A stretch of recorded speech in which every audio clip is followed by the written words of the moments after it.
What's up, everybody? Welcome to another episode of The Inevitable. This is MotorTrend's podcast on the future of automotive. Where are we going? How are we going to get there? What is the world going to be like when cars either drive themselves, they don't have steering wheels, we can lie back, fall asleep, watch the screen, maybe enjoy some reruns of comedians we love.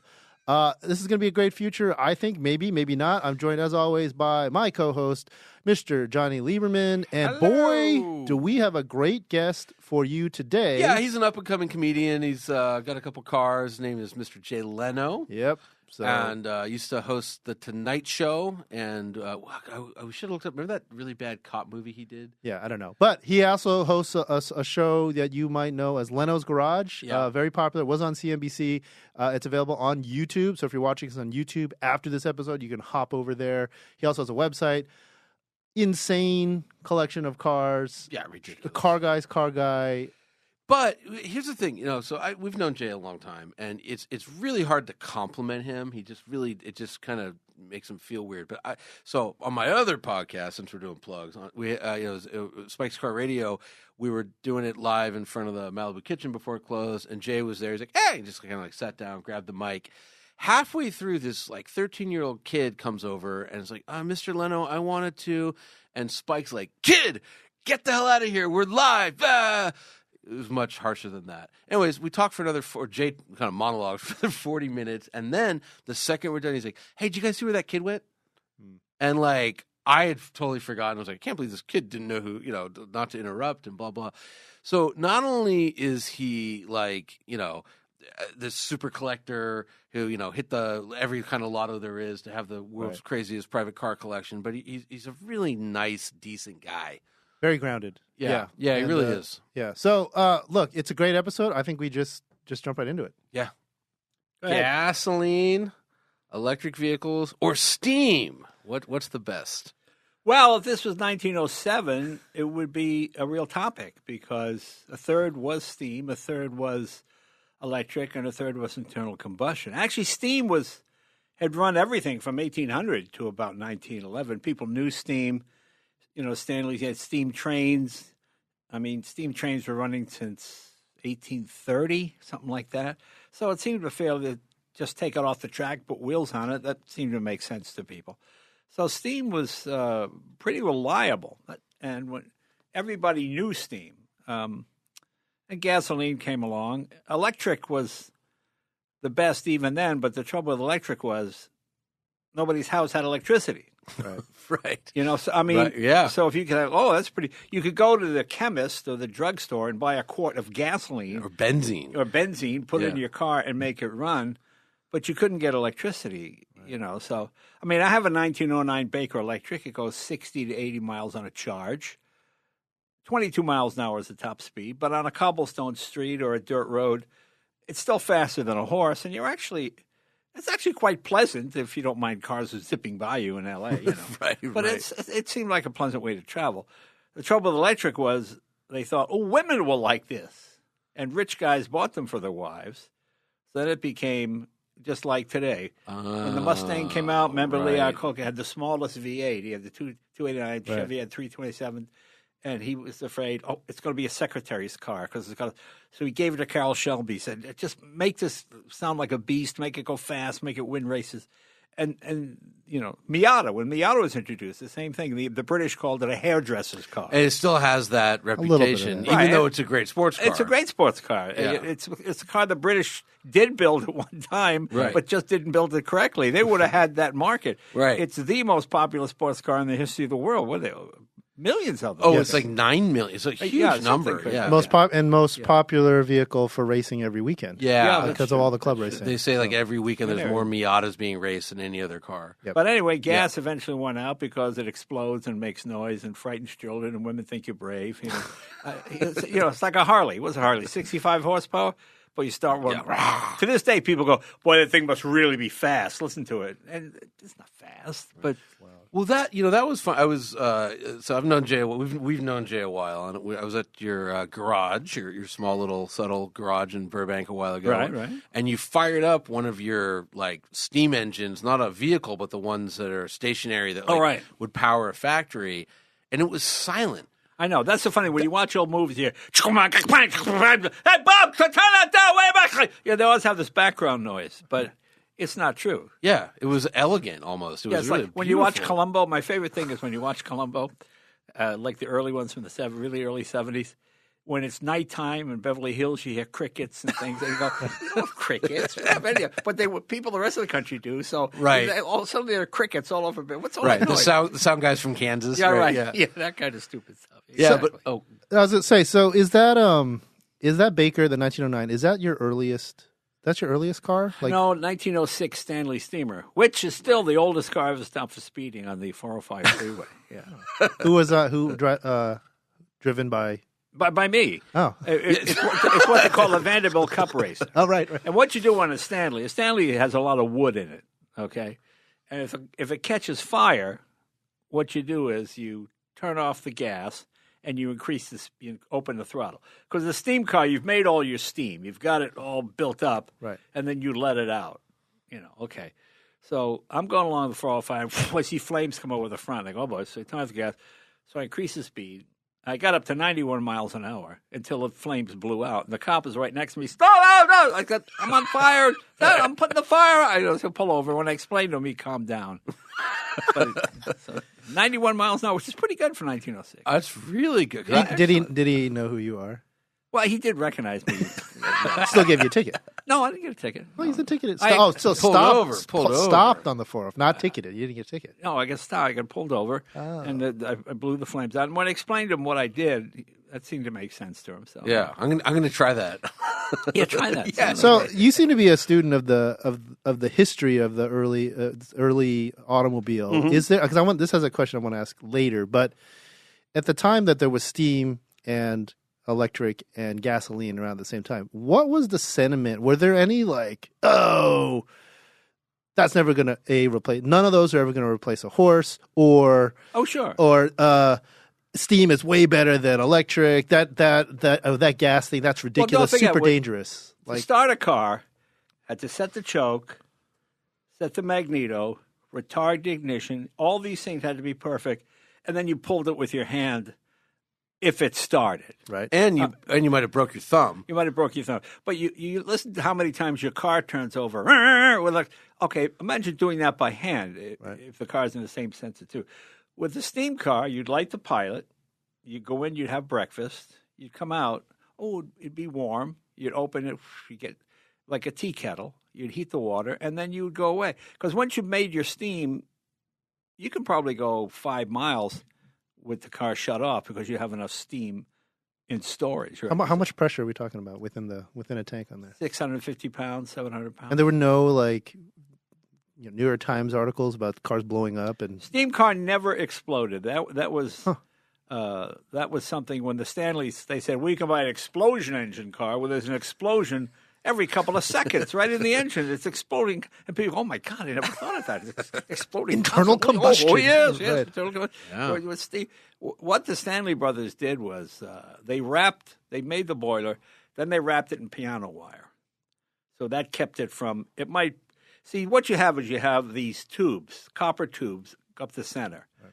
And if you run out of water and you scorch the boiler, the tubes melt and then water keeps the copper cool.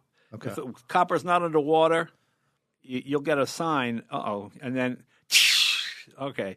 Then you got to take the end, you got to put a thing and swedge it, meaning you put something a millimeter bigger than the hole, you pound it in the hole to seal it against the walls of the steel again. Yeah, so a steam car only one steam car blew up. That was at Knott's Berry Farm. A guy was running it on propane because you run a steam car on gasoline. It takes liquid gas. You have a pilot. Pilot heats the liquid gas, turns it into a gaseous state, right, and then it's injected under pressure into the. This guy was running straight propane, which is fine, but it was one of those days where there was no wind, just none. And the guy opened the valve and then started talking to some people and got engrossed. Well, the steam all just kept coming. I mean, the propane kept coming out, literally clung to the car, hung around the car. And when he struck a match, he went up and a bunch of people went. So that was the only time, and that even wasn't an explosion. That was Right. just a fire. It wasn't the steam blown. It was the propane. Okay. But, I mean, that so then was- any criticism about electrics of the era where they're like, oh my God, this is, other than it's a sort of limited availability to. Well, it kind of was. Remember the old Beta versus VCR argument back in the VHS. 80s? Yeah, Beta was actually better. Right. I mean, it was a better picture, a better technology, but VCR was cheaper. So what VCR did was they bought up all the rights to all the movies. They lost money every VCR they built. People bought them. Right. Well, you get a Beta, you can't get any movies for it, you know. And so the VCR eventually won out. Right. The same thing with gasoline. Once you started, once oil was discovered, and the thing that really saved put electric out of business was the self-starter. Right. Right. Kettering worked for American Cash Register, and there was a guy named, I think it was Brush. He built a car called the Brush. Anyway, he's driving along with Ace. He's a woman stuck on the railroad tracks, So he gets out and I'll start your car for her. And he's pulling the handle, and she forgot to retard the ignition. So the car started. The handle came around with his hand still in it, and boom! His own hand broke his jaw, and he died of blood poisoning. And it was a huge story in Detroit. This brave man stopped to help a woman, all this kind of stuff, gave his life. Kettering went back to a cash register company, worked American Cash Register, took a cash register motor, geared it down to make an electric starter, and that ended steam and electric, because now the big, resistance was starting it. Now it started itself. Right. So that's what. I mean, it is funny, like Edison versus Westinghouse. Right. So Edison was pushing DC, Westinghouse was pushing AC current, Right. And so Edison spent like a year running around the country, like electrocuting horses to death to show the dangers of AC. Like it was just, like it was wild back then, because there was a lot of money at stake. Well, with DC, you have to have the manufacturer right next to the Every mile, as far as you can go. Right. Yeah. AC, you can send hundreds of miles. Right, and so New York had Edison substations every mile. Right. And so for him he really needed DC to make that business work. But the advantage of alternating current is it'll throw you off. Yeah. If you put your hands on DC, you can't get your hand off now until it electrocutes you. Right. AC will throw you. Blast you away. Yeah. Blast you. You'll get a shock, Yeah. but you're not going to die from it. Yeah. Right. Well, you can still die. it depends on the voltage, Yeah. But I mean, that was the thing. Like Edison, secretly invented the electric chair to Right. show the horrors of AC. Right. And then, because he was like a pacifist and didn't believe in the death penalty, which was weird for the time. Yeah. But he did it just because he wanted his business to succeed. This podcast took a dark turn. Well, Tesla, who invented alternating current, Yes. he had a deal with George Westinghouse. George Right. Westinghouse would pay him $1 for every kilowatt of electricity he could produce. So he started out and he's producing thousands, Right. And Westinghouse said, I got to cut this out. I can't afford it. And he said, really? Oh, I really want this to work. Well, you got to get okay. So Nikola Tesla said, okay, forget the deal. They tore up the deal. Westinghouse became a gazillionaire, and Tesla died in a hotel room. eating penniless. breakfast, Right. Yeah. Speaking of Tesla, you drove here in one. Right. You said a Model S Plaid. Right. What year is this? I guess it's 2 years old now. Okay. How many EVs do you own? Well, I got my Tesla. I did have a Fiat electric one. My wife had an accident with it, so we got rid of that. I've got a 1914 Baker electric, which we've put Tesla power in it and put air conditioning and Bluetooth. And I got my 1909 Baker electric, which is completely stock. Yeah. 4. Huh? I thought so. 4 so far. I guess that would be it. Yeah. But you had. I have a car called the Owens Magnetic, Okay. which is an electric car run by gasoline. What that means is you have a gas engine that has no mechanical connection to the transmission. You have a shaft with magnets on it. It spins, creates an electronic field, which spins the transmission, quote, the electric motor that runs the car. Because it's like a diesel electric train. Yeah, it's kind of like a Chevy Volt. Yeah. The problem with you can only go so many miles. But see, this is a gas car. The advantage was there's no shifting. You get in, you just like the rheostat on a model train. You just move the thing. Right. Right. So I was doing a little research on you, and DuPont Registry has a fantastic article. Shout out to them, showcasing many of your cars with pictures. All the ones you noted, they do show. I guess you had a 2012 Tesla Model S. I did have a model. Yeah, I had 20. There's a picture of you with Franz, I think, doing the walk around. Right, like in your garage. Right. And that. So did you trade that one in for the Plaid? I trade that one in for the Plaid. Yeah. Okay. And do you still have the Volt? No, got rid of the Volt. I never owned the Volt. That was on loan from Chevrolet. Oh, That was a great car. you love that car. Well, I just like for what it did. I mean, at a time when electricity was more skeptical than it is now, it was gas when you want it to be. Right. We put 93,000 miles on it, 3,800 of which were gas. I doubt you remember this, but Right. when we came to see you when Shelby died, when we were doing the Shelby book, our friend Mike Schaefer sitting out in the waiting room there, he brought his friend Annie along. And it was lunchtime, you were giving everyone pizza, and she's like, Mr. Leno, my father wants me to ask you, what kind of car should he buy? And it was you talked to her for 20 minutes straight, and like, what's your dad do? What's his budget? And then you recommended the Volt. Right. And at the time, I remember you said, like, yeah, I put like, whatever it was, a lot of miles on the Volt, and I've used like 1 tank of gas. Yeah, I would fill it up every December 7th. Nothing to do with Pearl Harbor Day. It just, every year I'd fill it up. But the cool thing about the technology was if the gas started to, quote, deteriorate, it would kick in and override the electric it would to use up the fuel, which I thought was just a brilliant idea because now you're not walking around with 15 gallons, no, not 15 gallons, but 7 gallons or whatever it is of just useless, Right. Yeah. No, it was a brilliant car. So you were saying, as we were chatting earlier, you have different car. The last call for Dodge. Right. You have on order that DC, the 170. Yeah. Yes. Made me laugh. Demon 170. Demon 170. That was actually a MotorTrend event. We put it on. I saw you out there.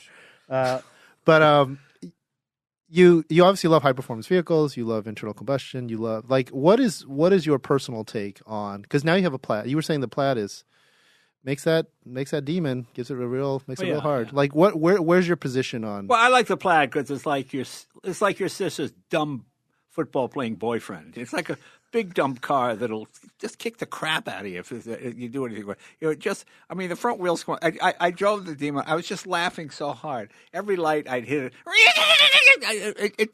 It just made me laugh. Does it still do the thing where it rears back, like kind of at an angle on the soft suspension? Yeah. Oh, I love that. The first Demon did that was great. The Plaid is like, you're there. It's like a time machine. Whereas this thing, you get all the smell, the feels, the vibration. It really makes me. It's a lot of fun. But it's a funny comparison because the Tesla is 1,020 horsepower, and the Demon on the good fuel is 1,025. Right. So it's a funny. Just those numbers get funny. It's like, but there's so much work you have to do to get the Plaid to equal the Tesla. Demon. The Demon. The Demon. Yeah. You've got to. It's rear wheel drive versus 4-wheel drive. Yeah. Right. So you've got to get it to give up torque at the front. You can adjust it to pull the torque back so you're not wheel spinning. So it'll almost like anti-lock brakes just before it'll back off. So launching it once you learn it. Yeah. But it's not like the Tesla where you just sit in the light and somebody nails it and you go. You've got to sort of do all this. No, it's crazy, right? And it runs like, it chills the intercooler with the air conconditioning. Yeah, the chiller is great. That's it. I just like all the technology of that. So you love them both. Now you're a man of the people. You hosted late night for a long time. You're still doing. Are you still doing the Sunday nights at the Hermosa Beach Common Magic Club? Every Sunday since '78. Yeah, that's wild. That's crazy. Do you get a chance to talk to like just random fans? And do they talk a lot? Do they ask you a lot about like car questions? That's all I get. Yeah, it's always about cars. It used to be about the Tonight Show, but people forget you did that. It's 10 years ago, so it's not in most people's. And if you're under 25, we were before you got here. We were like blah blah blah. Edward James Olmos, and all the kids are like, "Who?" I'm like, "Edward James Olmos." Yeah, that's and it. no one. Well, I'm doing. I have this game show, You Bet Your Life. You Yeah. know? And the answer was the thing was Raiders of the Lost Ark. Who was so and so? And they got it wrong. And I went Harrison Ford, and both kids went, "Who's that?" Right. I said Harrison Ford. Didn't know the name. Right. They were like 24. Wild. Right. Yeah. Yeah. So, absolutely wild. That's got to make you sick at some It's level. fleeting. Yes. Okay. Well, the question then is when you talk to here's the setup. This whole podcast, the whole point of this, the inevitable, is about this moment where we're going from sort of gas to electric. We feel like all the car manufacturers are coming out with them. Inevitably, you will get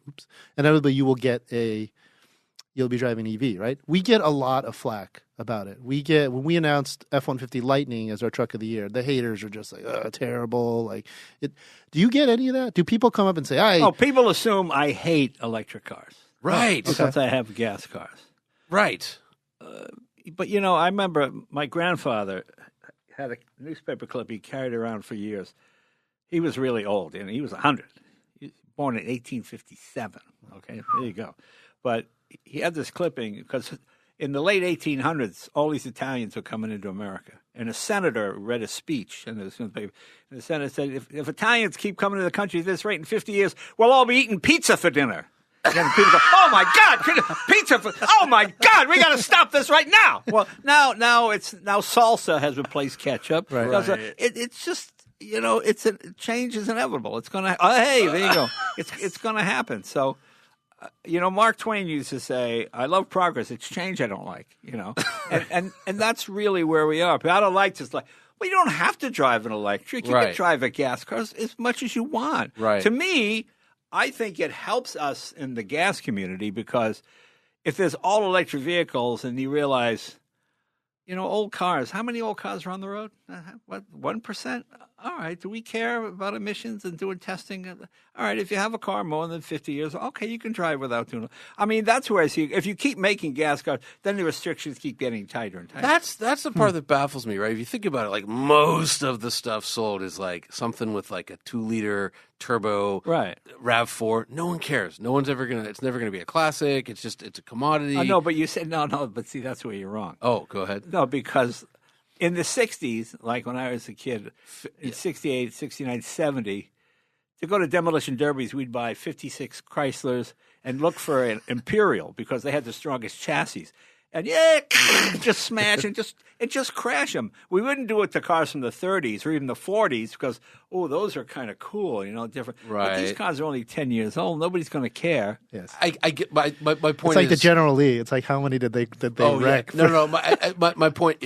Very good point. My point was that like if the 2-liter turbo that makes 200 horsepower is replaced by an electric motor that makes 300 horsepower, who cares? That's great. That's better. Right. That's well, I think when you go to the drag races in 25 years, you'll have electric and you'll have a class for like overhead valve cars like they do now for flatheads. Flatheads used to rule the drags. And then overhead valve engines came in and they became a separate class. So that'll happen next. See the cars from yesteryear with, shooting fire and all this kind of stuff. Right.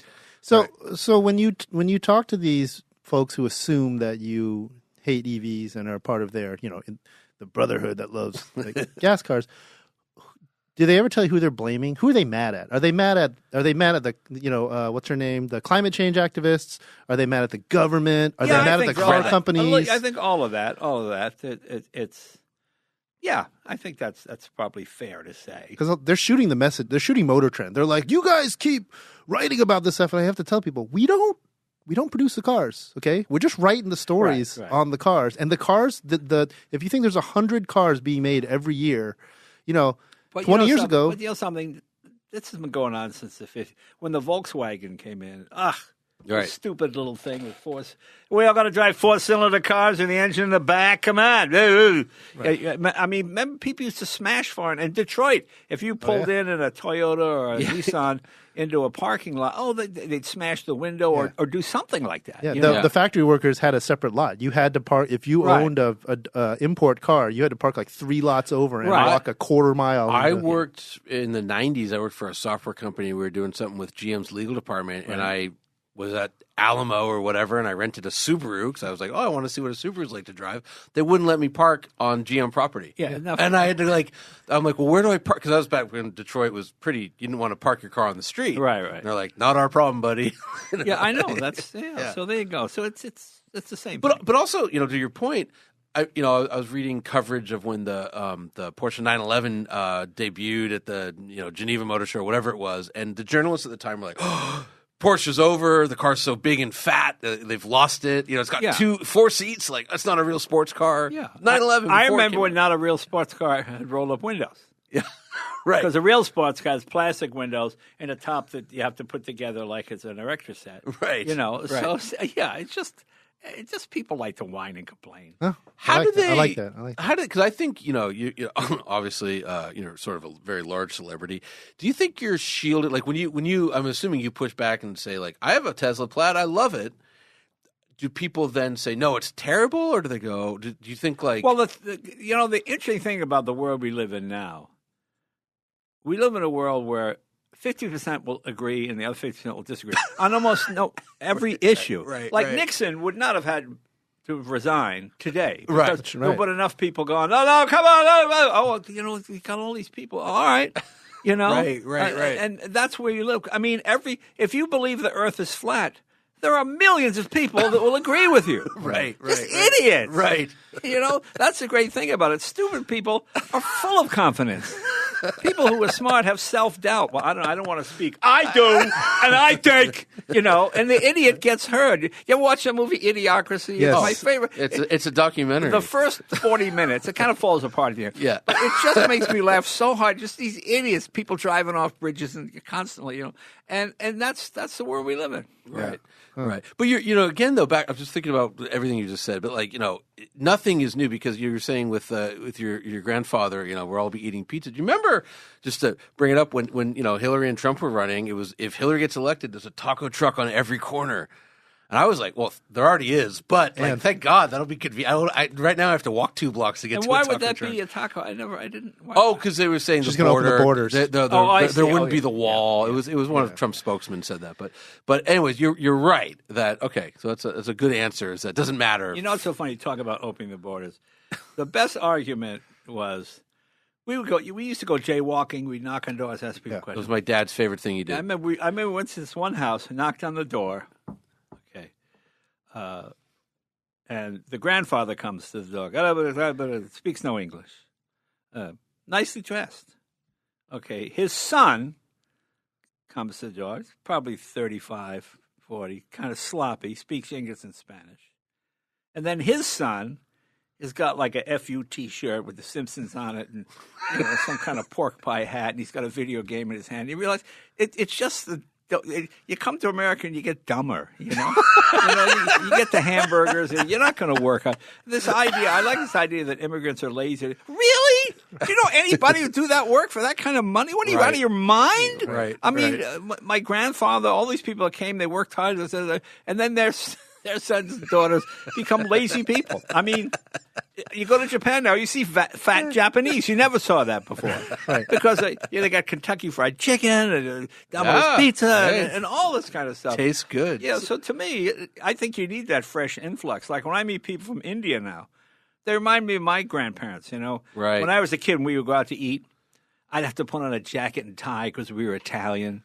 They weren't expensive clothes, but so sometimes when I go to like family-style restaurants in Los Feliz and stuff, I'll see these Mexican families. The girls are in little dresses, and the boys have these kind of ill-fitting coats on, and they got ties that look like they're choking to death, and the mother's yelling, and they're all running around screaming. And it just makes me, because that's what I was when I was a kid. I was one of those, come on, we're Italian now. We don't act like those people, that kind of stuff. Yeah. Right, Very sure. funny. Oh, this is great. I'm glad you went there because I was going to ask you just to go back a little bit, and so you are the son of both Italian father and a Scottish mother, right?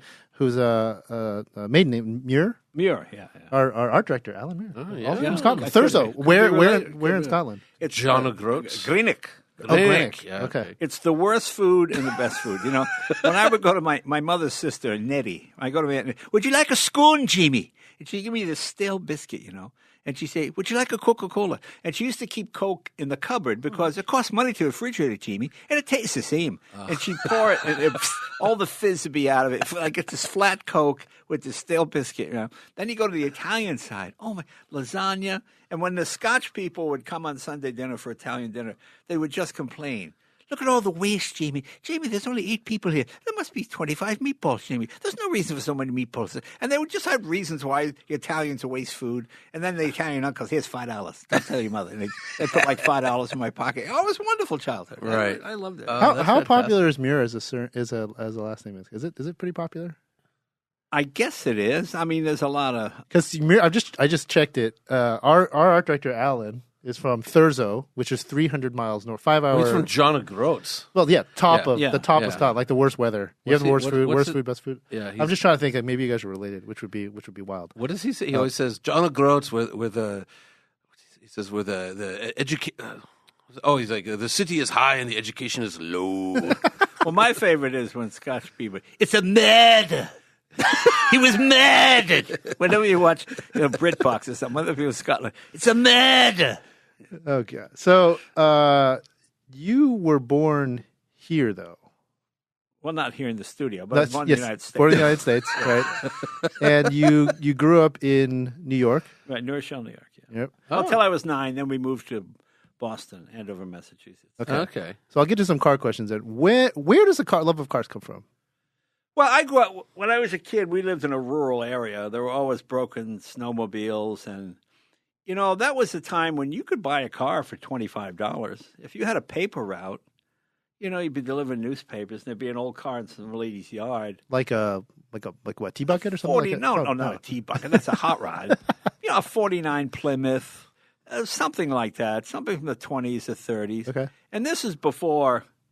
to the day he died, my father could not understand why an old car costs more than a new car. When I started to buy classics, my dad, get my new Cadillac. What are you doing? What are you buying an old car like this? You got a brand new Cadillac. He just couldn't understand why anybody would want an old car, Right.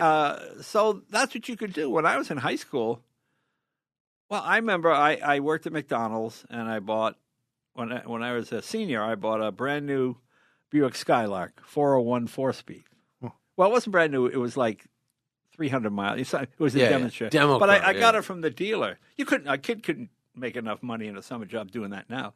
But cars were not that expensive back then. So wait, were your parents into cars at all, or just like no, not at all? My dad was an insurance salesman. Right. My dad knew about cars because, again, when he was a kid, you had to know how to fix a car because they broke all the time, Right. Okay. So where? But did your dad had Cadillacs? Like he had. I bought my dad a Cadillac. When I bought my dad a Cadillac, that's what he goes, what are you going to this crazy comedy thing? When you get this out of your head, you get a job. So Scott saying they buy dad a Cadillac. Oh, no. I didn't get mine. I bought him the Italian Cadillac, white with the red velour. Okay. Like Elvis's casket kind of Cadillac, And my mother, being from Scotland, was so embarrassed to drive around the city. Like when they would pull up to a light, if people looked at Cadillac, my mother would go, psst, roll down the window.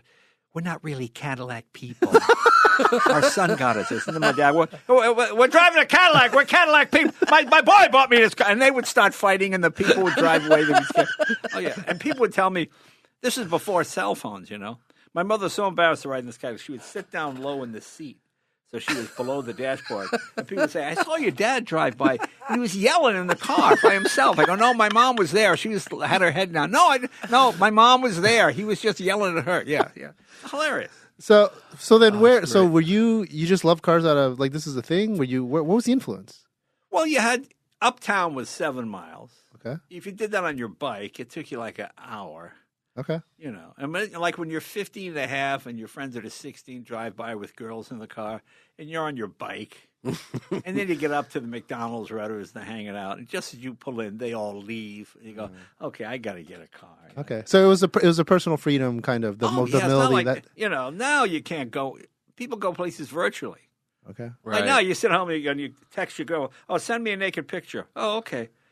In my day, you had to go to the girl's house, make sure the parents weren't there, somehow convince her to take her clothes off, take the picture, find a drugstore 3 towns away to develop the picture that didn't know your parents. And then when you got the pictures back, there'd be a black line over all the parts you wanted to see. Yeah, no, it's a different time. No, this is great. Okay. Yeah. So what did you take your driver's test in? When I was 14, we went past the Tip Top Miniature Golf in North Reading, which is the town next to ours. And there was a 34 Ford parked at a gas station. The guy wanted $350 for it, which would be about $3,500 now, which is pretty. Right. It ran just barely, Right. and my father said, "Well, you can't get hurt in that. It can't go very fast." So when I was 14, we got it home. My dad said, "You got 2 years to get it running," and I practiced. We had a 300-foot driveway, so I practiced driving up and down the driveway with it. And I got it running. That was my car when I was in high school. But wait a second, though. You must have liked cars before you were riding the bike to the McDonald's in high school. Oh, I mean, I did like cars. I had a go-kart. Yeah. Oh, okay. You know, I had a Now we're go-kart. talking. And Yeah. when we were, I guess, about 11 or 12, somebody had abandoned a Renault 4CV in the field behind our house.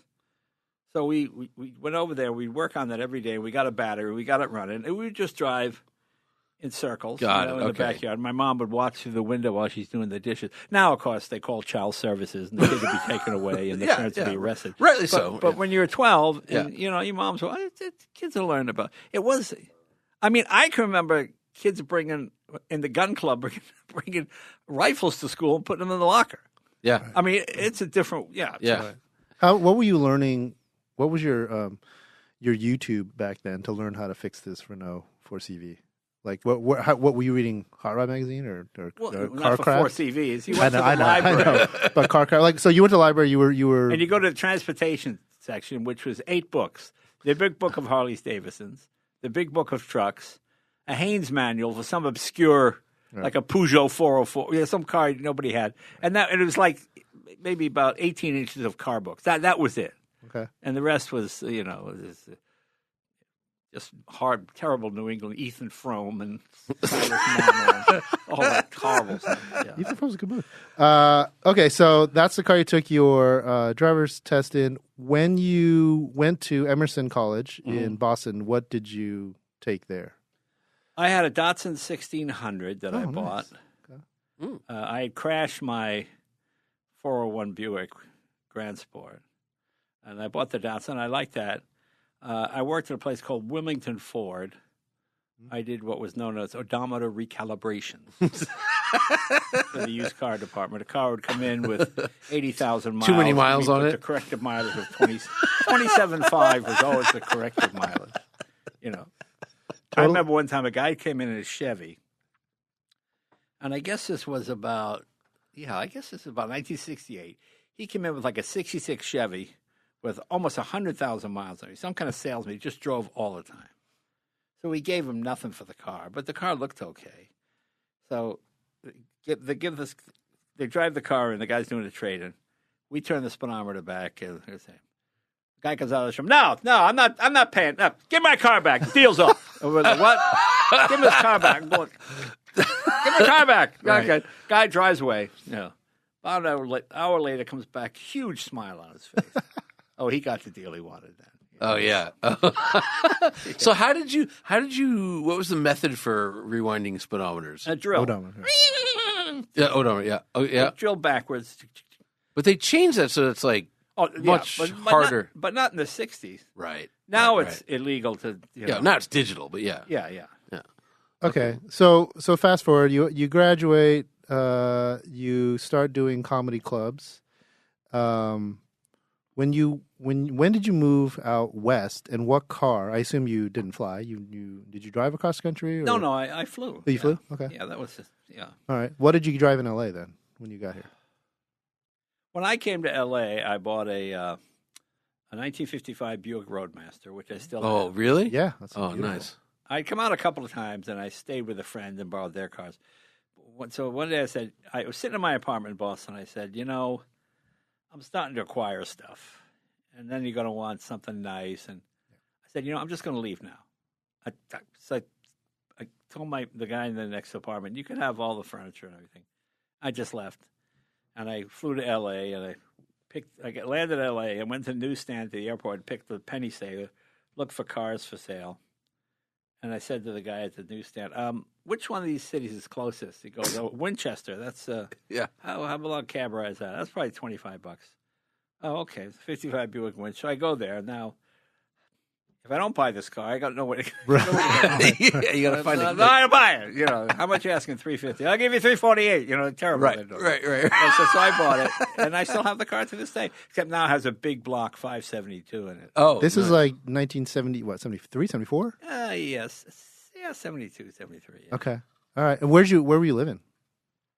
Well, that's kind of interesting. When I first came here, I would go to open houses.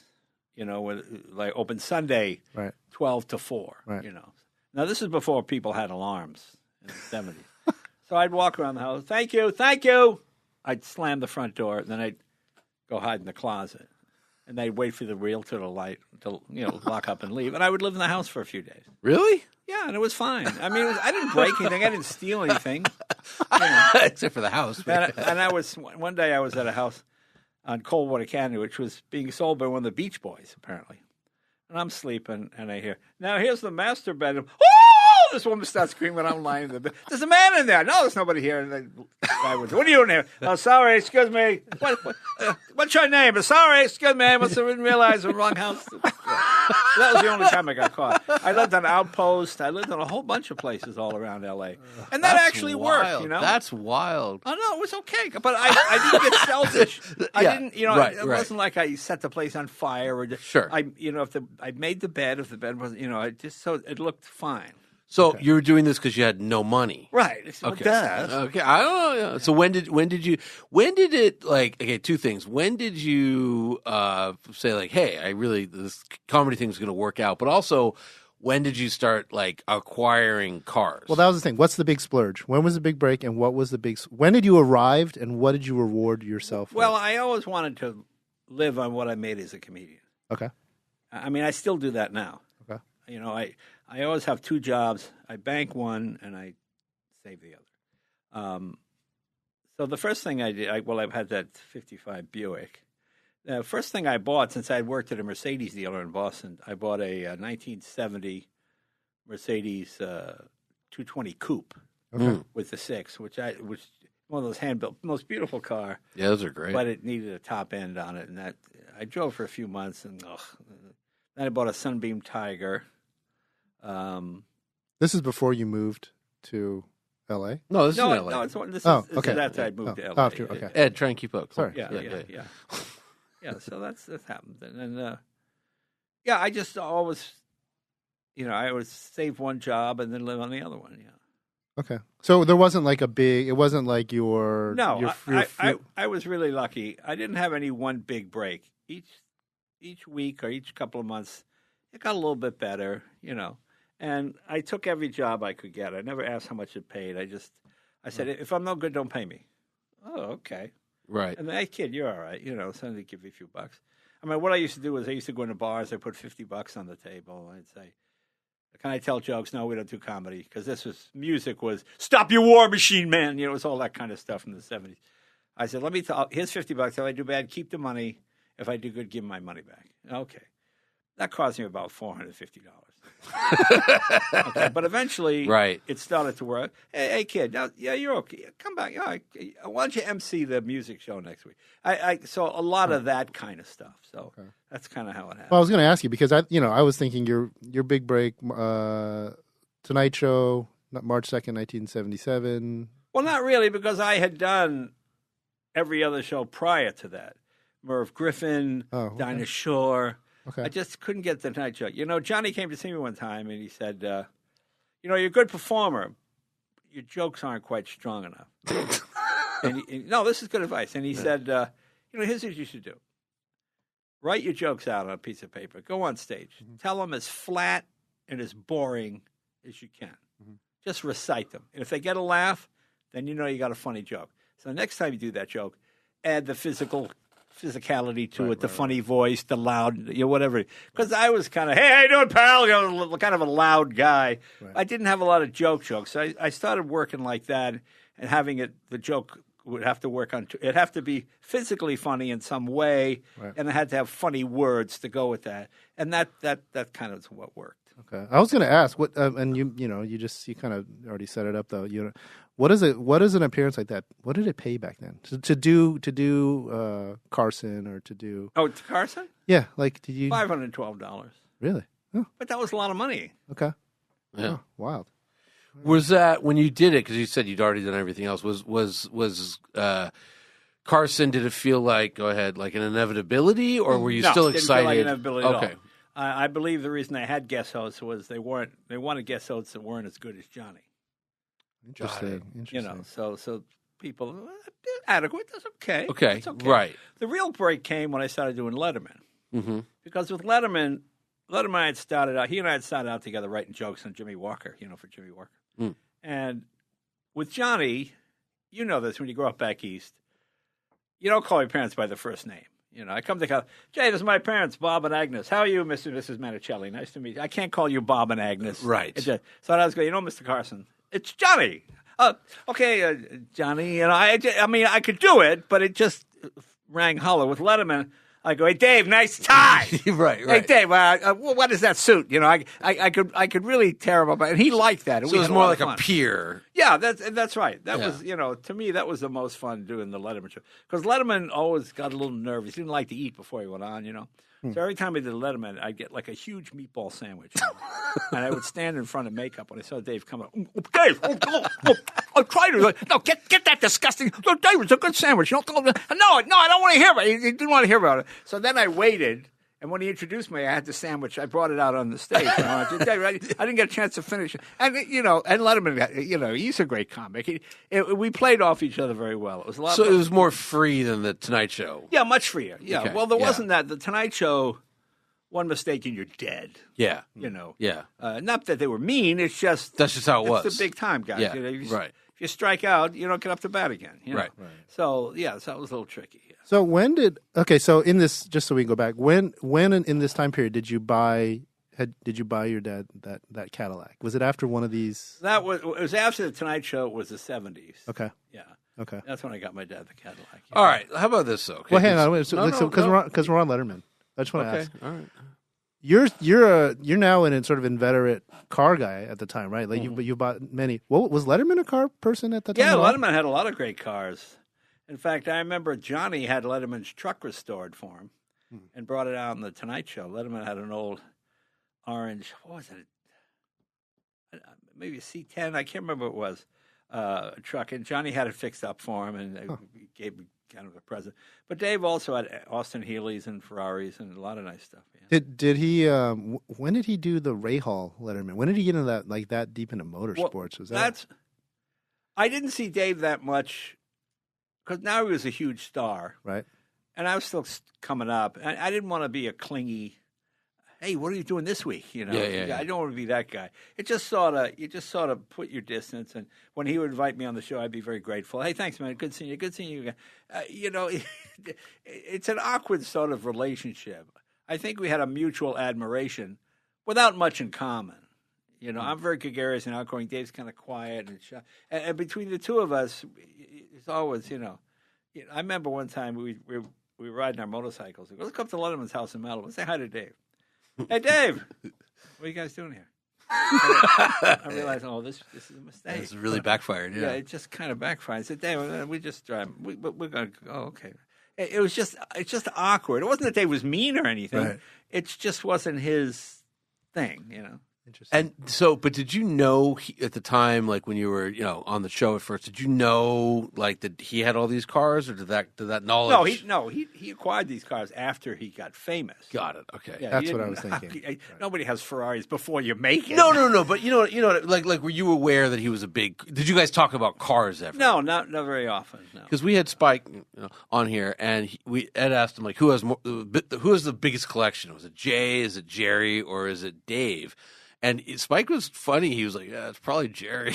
Yeah, Jerry. Yeah. But he also said he's like, Dave has a lot of cars. Yeah. And so I didn't. Not so much now. I think he got more environmentally once he had kids, and then it just sort of. I think he kind of sold off some of the stuff, but I still don't know what he has. Right? Yeah. Same with Jerry. You open the door to Seinfeld. I was going to eventually get to a Seinfeld question. So do you guys talk? Do you talk cars at all with like all the time? All the time with Jerry?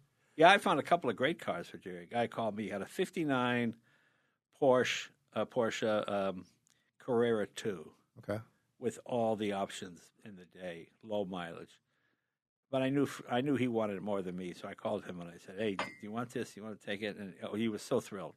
So it was fun to be able to do that. Actually, I liked it because I like all kinds of cars. Porsche is his thing. Although he has like Subarus and he has other stuff that he hides. I know, but Porsche is is his thing. So just seeing how much fun he has with his car made me feel good. Can you explain that fixation on Porsche just for the people who don't understand? And I'm sort of half in that camp, and I own one, but I just don't get everybody we've had like the first 6 episodes. All we did was talk about Porsches, and is there for people who are like, I don't get it. Like, what's the fixation? Do you have any? Well, I think the fixation is some cars everybody can drive. Everybody really can't drive a Porsche. I mean, you can get from point A to point B. But you can't drive without spinning it or having the rear end wash out on you. Okay. And most people that like to drive a Porsche have never had that happen because they never push it that far. But it's an acquired technique. If you win a race in a Porsche, you really know how to drive. If you're in a race in a Lotus, that's a good car. You know what I mean? Right. Just a little bit different because there's they no always mechanical. knew having that engine hanging out the back was never a smart idea. It was just based on the Volkswagen platform. But somehow, through constant fiddling, they got it to perform the way it should. I mean, the Cayman is a better car. Right. I mean, the engine's in the middle, and I mean... on paper, yes. Well, on paper, but I think they don't put that much money into it because the 911 is the... Yeah, it outsells it 10 to 1. Do you find that the Porsches conventionally sort of attractive? Do you like the way they look, or are you just like... Well, it's that form follows function thing. The thing I like whenever I watch or read about car and driver shootouts or road and track shootouts, it's always MotorTrend. Well, yes, of course. MotorTrend. Yeah, that's okay. We like car and driver. No, yeah. But road and track. But it's always Porsche, Corvette. It's rarely Ferrari. It's rarely Lamborghini. Yeah. It'll be a Shelby Mustang, and whenever I see Porsches for sale, 85,000 miles, 106,000 miles, nobody blinks. That's fine. Right. I want it. You never see a Ferrari more than 27,500 miles on it. Right. It just never goes more than that. I wonder why. Yeah. Right. So let me ask you this. Okay. All right. So early 70s, you show up in L.A. That's about 50 years ago. Yeah. So rewind, recalibrate your mind back to then. Did you ever imagine you would have a car collection? Not forget about success. No. But did you? So when did the idea of the big dog garage, when did that become a thing? This is what I'm going to do. I'm going to have over 100 cars. Well, no, in a building with guys that work on them. I just never sold anything. I didn't think of having a car collection. No, if you told me it would be this, no, I would not. No, I'm the luckiest person in show business. I'm a huge believer in low self-esteem. Low self-esteem is the key to success. But it is. If you don't think you're the smartest person in the room, like when I got the Tonight Show, I just hired the best director, the best lighting people. I go, guys, just tell me when I suck, okay? And people go, you really suck tonight. I go, it did, yeah. And I watch other people who would fire people who said things like that. And that doesn't make any sense. Because they're really giving you the correct advice. So, I just let people do their jobs. The people that suffer in this business, the ones that micromanage. I'm doing this to you. I don't like the lighting. You don't know right. But now they have to change it because of you. Now they hate you. Right. If there's one thing you learn from watching the Godfather movies, if your own troops are trying to kill you, that's a bad sign. You know what I mean? Right. So to me, you just sort of spread the money out. You try to keep your door open all the time. Try to give everybody a shot. We had the same people at the end that we had at the beginning. But there must have been a moment with your collection, because I've been there, probably half dozen times. And it is one of the most impressive car things there is. Yeah, it's very, very well done. But there must have been a moment in time when you're like, yeah, I'm doing this. Yeah, every day now. I mean, it's all great. No, but how did that idea, I know you never sold anything, but to put it in a building and to set it up like that and then get the posters on the wall, the ads. Well, those are all hand painted. Yes. I know. Yes. I'm getting to that. I'm getting to that. What's I needed more garage space. Right. And I was originally going to build a garage in Beverly Hills. So I went to all my neighbors and I said, do you mind if I build a garage? Here are the plans. No, that's great. Good luck. Oh, okay. So then I get called one day down to the Beverly Hills town meeting. And I realized all these neighbors hired lawyers to fight me on this. And I go, what do we do? Do we not want me to build it? They said, yes. Okay, I won't build it. I asked you, and you all agreed. As well, we didn't want to be intimidated. I said, no, if you don't, I won't build it. I'll buy a building somewhere. I said, I'm mad that I spent $40,000 on plans. Right. But I don't want to be a bad neighbor. I still live there. Right. You know? Yeah. And I'll get a place in the valley somewhere. And that's what I did. I was gonna say, I think because you're saying like it's the most, the biggest, the best. You've been to Bruce Meyer's garage? Yeah, great garage. I was thinking like if there is a flex like in the world, it's Bruce Meyer's, not just because of the collection of the Ferraris he has in there, but the location. Like to try to do that now, it would be insane. Oh no, a garage in Rodeo Drive would be. Well, I wouldn't really want a garage in Rodeo Drive. I know. Cannon Drive, boys. It's on Cannon. Yeah, but it's in the my cars neighborhood. catch fire and break down. Well, doesn't Bruce own Rodeo Drive? So he has a leg up. Yeah. So yeah, basically. No, but a great guy, real car guy. Yes. And one of those real California car guy pioneers. Oh yeah, for sure. Really terrific. Never so lived. let me ask you this. So since it came up, like, all right. So you do have these like to me, it's my I've seen a lot of your cars. The cars are great. I love cars, but it's the you love cars? Yeah. The posters though, the advertisements. Right. So tell everyone what they are and well, how... the idea is for the wives and people who aren't car people have something to look at. Okay. That's sort of the idea when they come to the garage. What I usually do is I find magazine covers when I was a kid. There are certain magazine covers, MotorTrend as well. Oh, you read that? Yeah. Well, I just wonder if today's car enthusiasts see. When I was a kid, the only place you saw cars was on magazine covers. Same, yeah. You only saw them in color. Yeah, and that picture of Carroll Shelby with his arms folded, GT350 in the background, Cobra over here, GT40 in the front. Oh, that was just like unbelievable. Right. This is amazing. One guy. Dan Gurney on the back of the exactly, Superbird, right? Exactly. I remember when I first came to L.A., I was hitchhiking around. I was down by what's that street? Just past near Fairfax, up in the hill. And there's an apartment. Franklin, one of them. The part like off a fountain. Okay. And I go by this building, and I see a Lamborghini, and it belonged to Rod Stewart. I remember. I looked in, and there were empty potato chip bags on the passenger seat. Yes. That's driving a Lamborghini, eating potato chips. That's the like life. That's the life I want. But back to the poster. So these are these like 20-foot tall, 10 feet wide. Well, those are all we have set designers on the Tonight Show. Yeah. And every day they would have to paint another backdrop. You have Blink 182. Okay, paint something they would like. So on days when we didn't have musical guests, I go, hey guys, can you blow this up? Right. And you give them like a picture from a newspaper, and they would make it as big as the wall. Yeah. Some are 25 feet tall. Yeah. How many do you have hanging in your garage? Would you say? A couple of hundred.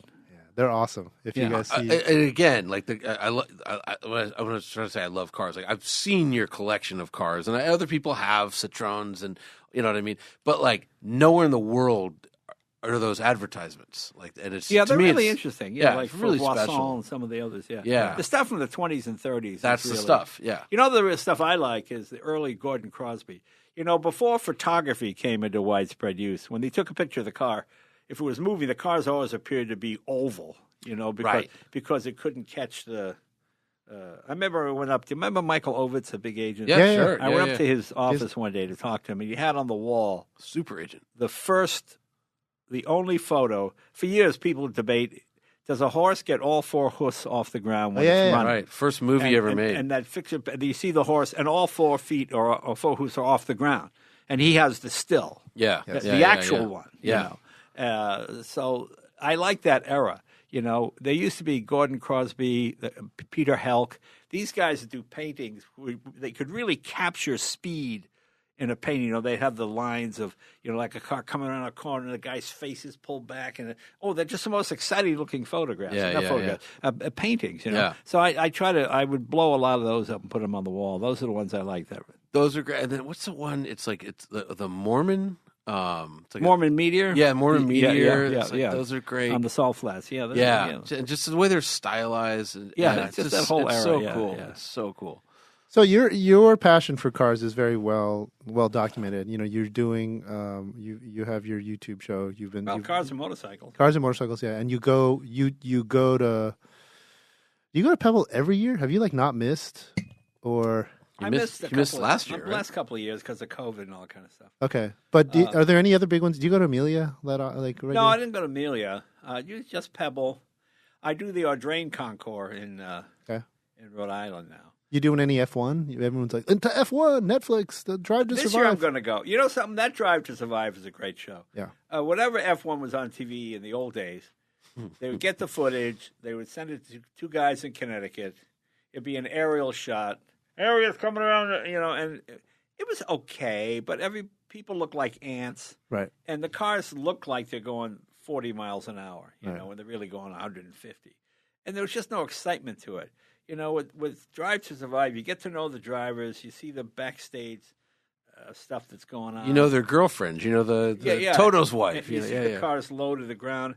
And you really, you really get the sense of speed.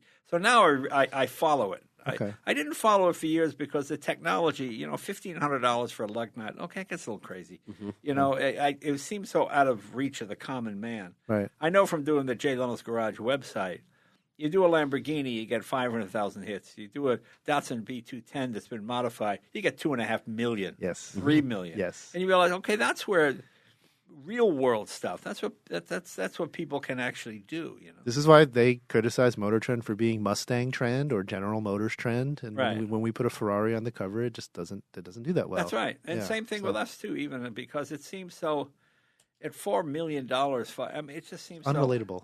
Unrelatable, yeah, exactly. So then, which race are you gonna check out? Vegas. I'm gonna. You going to Vegas? Well, I've done some things at the Wynn Hotel, so I'll be there for that weekend. And I'll attend the race. Oh, have you done any other F1 races? No, anything around the world? Oh, interesting. I've been on the track. I was down at Circuit of America. Yep, Coda. And I got the new Suzukis. Okay, let's go. Okay, we'll road test the new Suzukis. Okay, so we got Kevin Schwantz, I think it was. Yeah. And okay, here we go. Yeah. So I'm coming down back straight, and I look at the speedometer, and I go 160. Geez, I'm doing 160. Oh, there's a curve. I've never gone around a corner at 160 in my life on a motorcycle. Yeah. I said, "Oh, geez, I'll kind of do what everybody else does. Ooh, slow down." And I got around the track, okay, but it just made me laugh because, oh, this is pretty scary. Yeah. Yeah, because F1 corners after the big straight are much, they're tighter than 90 degrees, right? 110 degrees, I know, or 170 degrees. Yeah, especially on a motorcycle. Oh yeah. So I get this question, and I'm sure you do it a lot more than I do. But do you still enjoy talking about cars? Well, I'm here. Well, no. Come on, this is a personal favor, but you still, you know what I mean? Do you still enjoy it? I like it. Well, look, we live in an era you can't talk about girls anymore. You can't talk about drinking. You can't talk about you could. Bad behavior. No, you don't. You know what's so funny about this?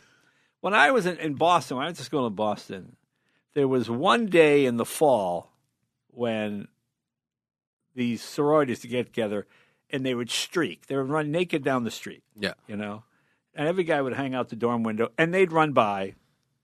And you really couldn't make out who was who, but it was like the greatest thing you ever saw. At least make it If you did that now, it would go on your job application. It would affect your entire life. Sure. I mean, most of these girls were just girls having fun, being stupid, Right. And I just remember that as I remember it. I'm not sure what I saw, but I just remember it being it's like the greatest thing. All these naked girls running by, But there was an innocence. It was, but now everybody's got close-ups. They filmed the whole thing. Sure. Your parents will see it on YouTube. Your dad's job will be affected. I mean, right.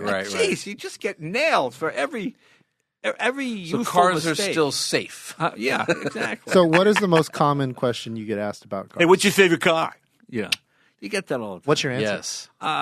Well, I have two answers. I either say, luckily this is not communist China, so we're allowed to have more than one car. Yeah. Or I say, I wouldn't have all these cars if I had a favorite, So that's kind of what I do.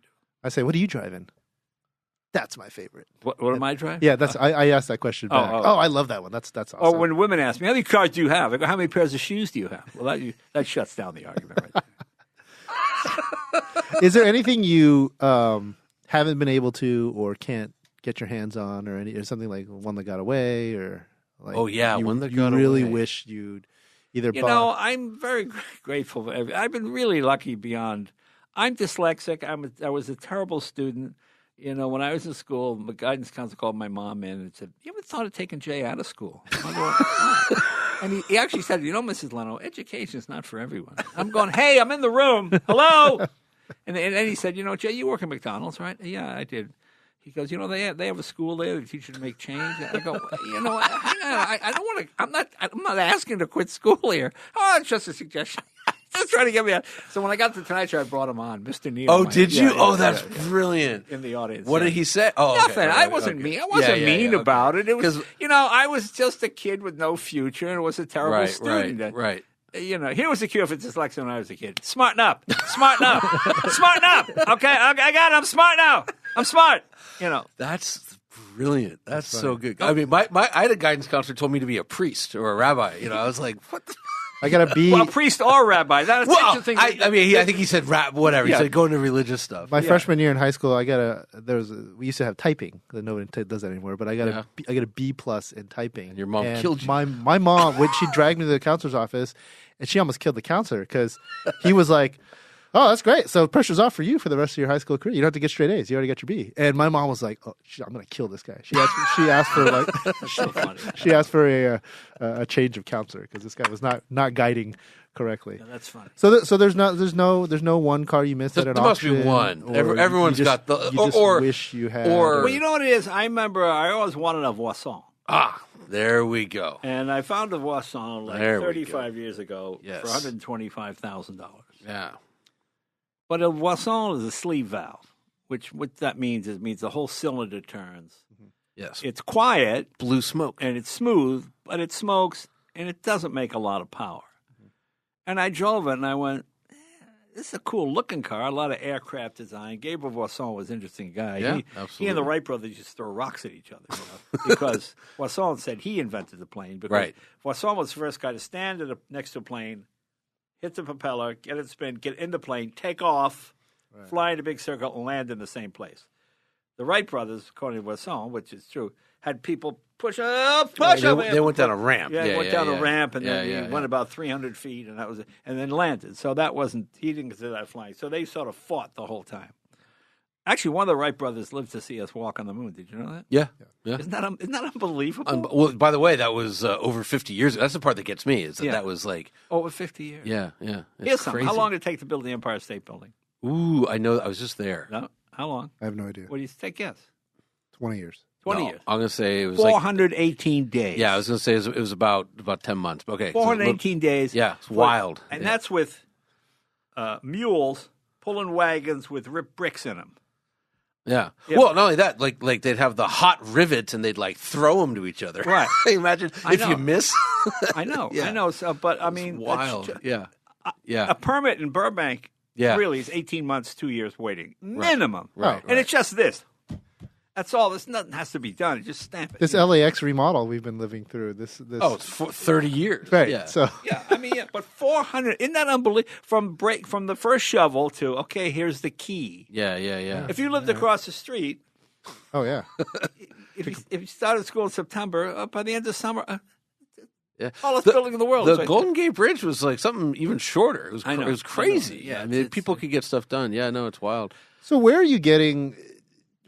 You're a student of history. You're a student of cars and motorcycles. Mm-hmm. What is your daily first of all? What's your daily routine? What are you reading? You get up in the morning, have a cup of. You don't drink coffee. No, I don't drink coffee. You get up in the morning, check some email, read something online, pick up a magazine. For heaven's sakes, a little bit of that. Or a newspaper. I read. I like all the magazines. I like to catch all the automotive news. The thing I find disappointing on television now is I can't get news I don't want. You know, in the old days, you watched ABC, NBC, CBS, and you learn things you weren't interested in because that is just part of the news. Now people just watch news that they want to watch. They go to Fox or they go to MSNBC. Right. Or they go to like the environmental channel, which is environmental news, right. You know, whatever it might be. Right. So echo chamber. Right? Yeah, they don't. They only hear voices. They only hear their own voice and people they agree with. And when something doesn't agree, I have so many friends I don't agree with. They get along with fine. I see young people. I don't like that guy. He's a Democrat or he's a Republican. Whatever it might be. I go, really? You can't work it out. Right. No, they hate them because of one particular issue. I don't get that. So then, in your what any guilty pleasure from a media consumption? Like, do you browse like Bring a Trailer all the time? Oh, all the like, time I bring a trailer. Okay. My dream was to one day buy a car from Bring a Trailer. I did. I bought a '63 Falcon Sprint because that was an idea that you could look at it and and I could buy that like it was a pizza. But wait, are you still buying cars? Oh yeah. Yeah. Okay. Wait, you're not like at Jay Leno on Bring a Trailer, are you? Is that your handle? Like when No. I was gonna say like Yeah. It's Dave Letterman 666. No, but, yeah. Plus, I buy the story as much as the car. If a car doesn't have a good story, like I don't like German stuff from 36 to 44. Right. Interesting. Yeah. For some reason. Just Yeah. for some Right. reason. Yeah. Well, I don't like what went into it at all. I like SSK Mercedes up to 29 or 30. Sure, yeah. No. Because there's a they get a little creepy. Yeah, yes, they get a little creepy. Yeah. But that sense of German pride is, German. They say Germany invented the car, France was the nursery. That was sort of the idea. Because the French had all the ideas until socialism came in and said you can't build expensive cars anymore. Right. And that's what happened. I mean, they invented a Didion and the engine in the front, transmission in the middle. What do they call that? System Panhard. Panhard, yeah. All that kind of stuff, And I always thought that was fascinating. The beautiful cars of the 20s and 30s, and then they could only build peasant cars. Right. Essentially. Right. Well, I mean, look, like, Minerva, which is Belgian, not quite French, Right. but, Minerva, like when they started Rolls Royce, they're like, we want to beat Minerva. Right. And no one's ever heard of And Minerva. Minerva was a sleeve valve as well. Yeah, but like super luxury. I mean, just Super like luxury, the ultimate, beautiful craftsmanship. But Your collection is over 180. 204. Oh, it's not 204. Okay, this is an old article. Yeah, come on, Ed. That must be from last week. Yes, exactly. That's what I'm saying. What among them? I mean, you have a Tata. Do you still have a Tata Nano? No, I had a Tata. I had dinner once with Ratan Tata. Ratan Tata. Oh, I hear he's a great guy. Yeah, very nice guy. Yeah. A real character. Yeah. And I said, I'm telling about that. Oh, I would send you one, And so I got it it came to me on a visa, meaning you could stay here for X number of days or a few weeks. In fact, I got the whole Bollywood outfit to go with it, And I brought all these Bollywood dances. If you go to Jay Leno's garage, and put in Tatanana, you can see me dancing. And we weren't making fun. It wasn't one of those things where, let's make embarrassing. I mean, they were real Bollywood dancers doing the whole thing, and they brought me, what do you call the jacket? I know what you mean. Yeah, the formal Indian. Yeah, really. It was really fun. And Nehru jacket? Not the short collar. Kind of like a Nehru jacket, but yeah. And I meet Indian people, and because the Tonight Show is on in India, people think I'm Indian. So whenever people go, yes, we would watch you in the hometown and whatever it was, Mumbai or whatever it was. So when Indian people think I'm Indian, which always makes me laugh. But I like that, though. It's funny. Well, I was going to ask, because you own now 204 cars, what's your favorite? Well, I'm not sure what's your favorite. What's the one that kind of really scrambled your brain, changed your opinion or changed your mind about a certain thing? And I'll just set it up. Like, people ask me all the time, I was fortunate enough to do the Mille Miglia one year. I did it in a 1955 Mercedes-Benz 300 SL, and I said that actually really changed my outlook on sports cars, GT cars. I was actually more upset with modern car manufacturers. I was like, this is a car from 1955. I drove it 1,000 miles. The seat goes up about this high. It's got a 4-speed. It's got like a sort of a boat steering wheel. Right. And I was driving fast. I was comfortable the whole time. I was fully engaged. Like, this changed GTs for me. Is there something like that for you? To me, that was the first supercar. They all say the Miura was. Right. But to me, that was it. That was... the Miura just was J.K. Setright came up with the word supercar, but you're right that it was the that going. was the first one. Yeah, for sure. Not Ralph, it's Uhlenhant. Yes, Rudy Uhlenhant. Rudy Uhlenhant. Yeah, Rudy. Yeah. I got to Rudy. drive that car. You did? Yeah. Oh With man. Sterling Moss. Oh man, how was that? Sterling Moss took me around Laguna Seca in the Uhlenhaut coupe. The open one. And the coupe. Yeah. At the RMR during Pebble. When was this that? is back, I guess, 2002, 3, or something like Okay. that. So just so everyone knows, so it's the W196, Right, So it's the right. big straight eight. It's geared out of the center of the crankcase, and that was that's what Sterling Moss in the 2-seater won the Mille Miglia Right, famously in. They made two consumer cars. There were production gull wings, but they were never sold. He averaged over 100 miles an hour. Yeah, Yeah, over 100 It miles. was Yeah, insane. average, 10 hours. which is Yeah, like it's the greatest accomplishment in the bananas. history of sports. Never- Yeah. And do you ever see how they did it? They had the Jenkinson. Jenks invented like a roll of toilet paper with the map, and he would just pull it. Rally notes, yeah. Coming up here. Pace and notes. Just keep pulling it until there's paper everywhere. Yeah.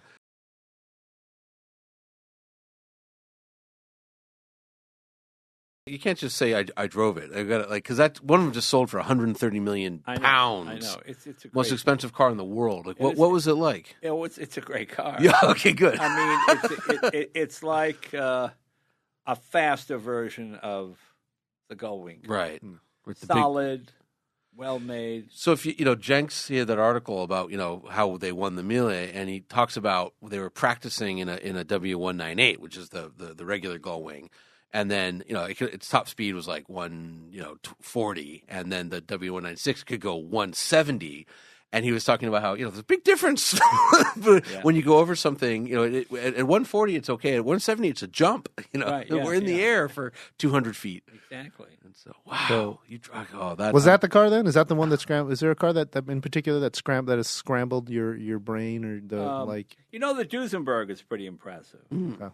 American cars always have this inferiority complex. It weren't somehow, but American car was always reliable and dependable.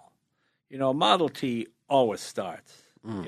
Which European cars were like playthings of the rich. Nobody really built a people's car, maybe Fiat and possibly Volkswagen, but that was much later. Whereas the Duesenberg, it was the first car to have a computer. Mm-hmm. It's mechanical, but it tells you when to add oil and all these kind of things, check the battery, all that kind of stuff. It's 4-valve per cylinder, dual overhead cam, 421 cubic inches, 260 horsepower when 40 horsepower was normal, even fairly high.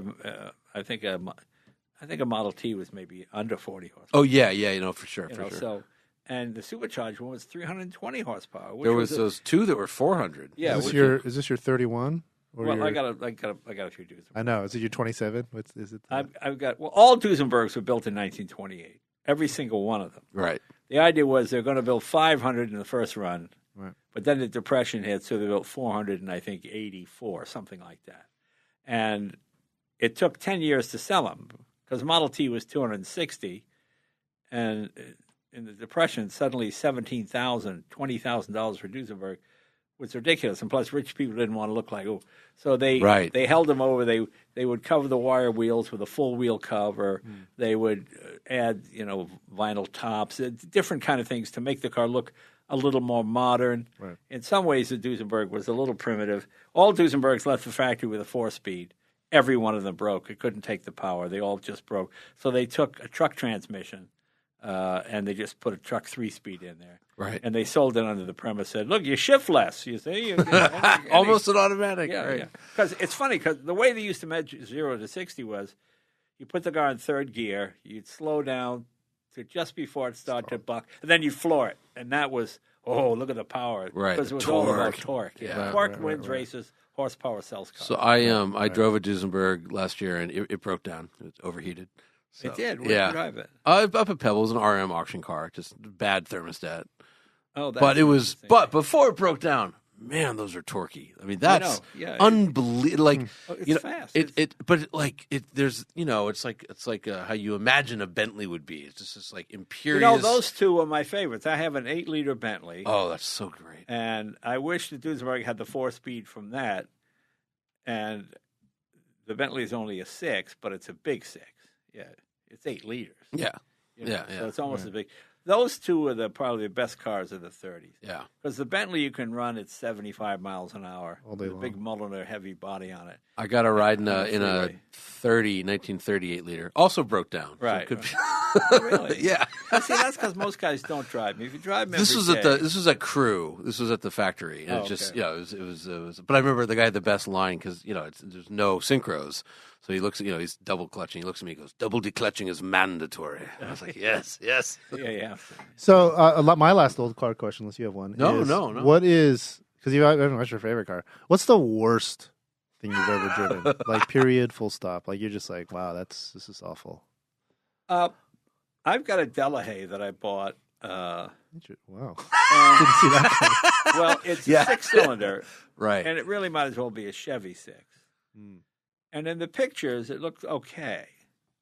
So I just kind of bought it sight unseen. And when I Right. got it, it was way smaller than I thought it was. It was like, oh my God, it's like the size of a Bugatti. So you cramped it like this. There was almost no firewall, so the heat was, it was impressive. On the coldest day of the year, you're driving in shirt sleeves, Huh. So that's probably the most disappointing in terms of things. How about this? How do you pick what to drive? So you have 200 cars. There's Okay, 7 this is days what in a we call week. a first world problem. Yeah, it's fine. yes. No, this is better than first world. Yeah. But how do you figure? I find something that's broken, I fix it, and then I drive that. Okay. And now that's running good. Then I park it. Right. And what's the next thing? Is Okay. That's Interesting. like Okay. yesterday. I took out a '66 Lincoln, and I put it in gear. Nothing. What? I put it in reverse. Nothing. I said, well, let me let the pump and the transmission. Clunk. Oh, there we go. Okay. And I was at my garage at home, so I didn't have any transmission fluid. So I thought, oh boy, I hope my pump's not gone. I was just low on fluid, that's all. So I fixed that, and it was fine. So that's what I like. I like think when it's something like I finally got my Doble back together. Doble is probably the most complex car in the world. It's Why? a steam What? car. Okay. It's the only steam car you can turn a key and go. Okay. You don't have to do. It's the most complex, and it has to be surgically clean inside. it is so complex. It's pretty amazing. It would meet modern emission standards because Sure. Zero emissions. It burns 100% of the fuel. Yeah. No. You had to burn something to Oh, right. heat the steam. Yeah. Double 1925 double E20. Is that the convertible? Yes. Or E18? Yeah, E20. Yeah, that's it. Amazing car. Fast, smooth, as silent as any electric, 1,000 foot-pounds of torque from zero, no transmission. Yeah. Right. But it like in the manual it says, have your man do these things on a daily basis. When your man is through driving with the car, when he gets to the garage, have him do this. Right. And the stuff your man would have to do every day. And Because if you're buying that in 1925, you have a guy. But we had to remake because I had bought a Doble runs at much higher pressure and much higher temperatures. And most steam oil is not good past 300, 400 degrees. So we get the same steam oil they run in nuclear subs. Sounds convenient. Heckler. I think it's Yeah. How much? I buy a 55-gallon drum. It's not a Pep Boy, as you're saying. like that. You get it on Amazon? Is that 2-day Prime delivery on Amazon? or- You probably, I don't know. It probably is. It's been years since I bought it, but a 55-gallon drum lasts you a long time. Yeah. So anyway, guy had sold me, oh yeah, this is perfect. And it wasn't. And the engine just seized and warped so we had to go back and make every single piece again. Right. You're looking at like 60 piston rings. Yeah. The rings all, it's. And that's what I think a lot of people don't know is that you have at your shop, you have the ability to do all that. Well, the cool thing is about handmade stuff is hands haven't changed. Right. So if a hand made it once, it make it again. Right. If you have a car from the 30s, 100 years from now, you'll get that running before a modern Honda because Right. if you don't have that black box, Right. If this relay, how do you know if this relay's gone bad? The only way you know is if you get another relay that's brand new, put it in. Oh, I guess it must have been the relay. But you can't look at it and know why it's gone bad. It doesn't smell. It doesn't have any burn marks or anything of that nature. So it's a little frustrating. With old stuff, you can see right away what the problem is, so you Right. can get to it. You know, Right. I mean, that's why I like to work in the garage. When you're in show business, some people think you're funny, some people think you suck, and they're both right. I mean, if people think you suck, Right, yeah. you can't. But if a car is broken, Right. and now it's running, no one can say it's not running. Well, you know, the Earth is flat people. You know, I mean, somebody these days you know could what I say mean. that. Yeah, Yeah. Well, No, that's but fine. that's what I always, you know, again, I'm lucky I get to visit, but I'm always impressed by like what you guys are up to, like in terms of the workshop. Like it's cool to see the car sitting there, but like you're always fixing something up. There's like, what do you have? You have like 3 workstations or 4 workstations where the cars are At coming least, together. yeah. But we got CNC machines, we got water jets, we got all the metal shaping tools, Yeah. all that stuff. Don't have an English wheel, but we can make it without an English wheel. Right. But That's for metal bending. That's one of these things. Yeah. Doink, doink, doink. It's pretty cool. yeah, So let me ask you, like, Go ahead. you know, 20 years from now, you're not going to be so young, right? yeah, So what's the succession plan for the big not my dog? problem. Okay, really? I don't know what I met with a financial guy the other day. Yeah. Really? What? All right, we'll figure something out. I'll come up with some kind of trust or something. Okay. You know, museums don't really work because they then have boards.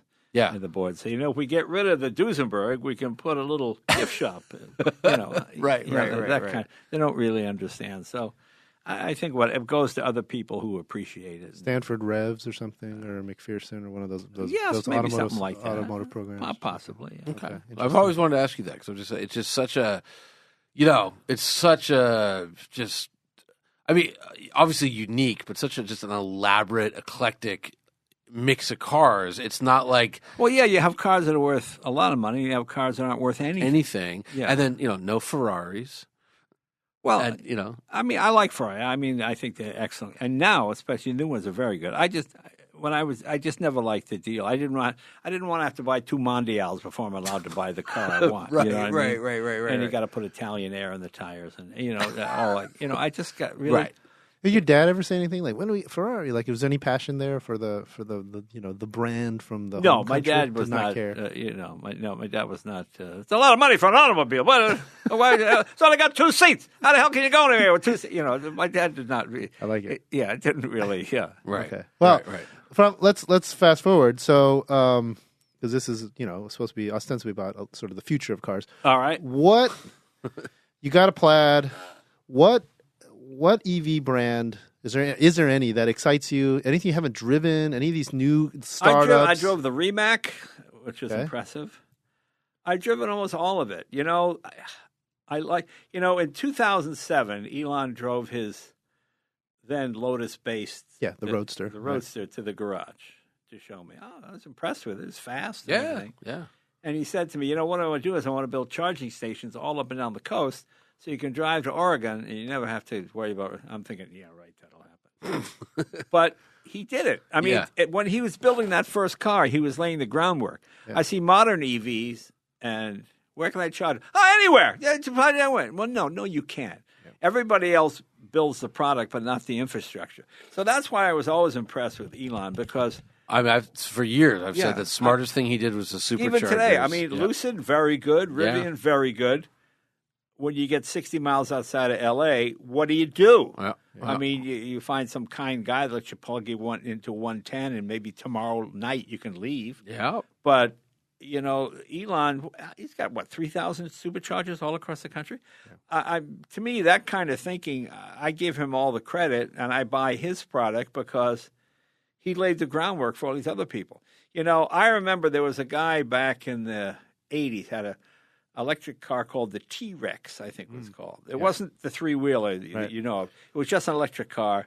Yeah, I think I've seen it. Yeah, and it was one of these things where it would, how electricity smells when it would tear down the strip in like 9 seconds. Some crazy, and at that point, the only thing electric was golf carts. Right.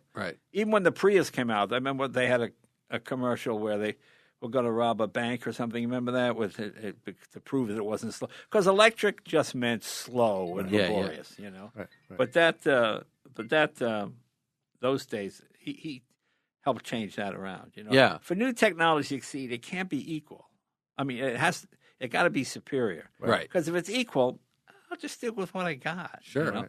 That's why the rotary didn't work. I mean, great idea, but I remember the thing that killed the rotary was in the manual, it said, check oil every second fill up. I'm not checking the oil every second fill up. I'm not doing that. Right.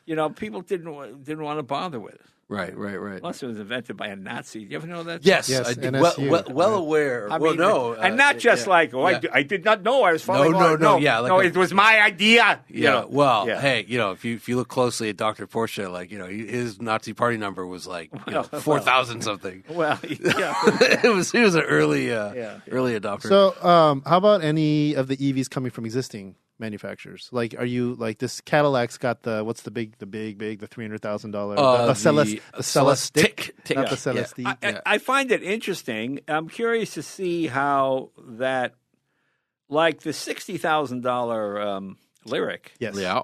It's a great car. Yeah. If they could build them, it might be a great car. Well, they're building them. Yeah. I mean, it's as fast as you want to go in a car. It's not like the Tesla you're trying to set performance records, but it's not that kind of car.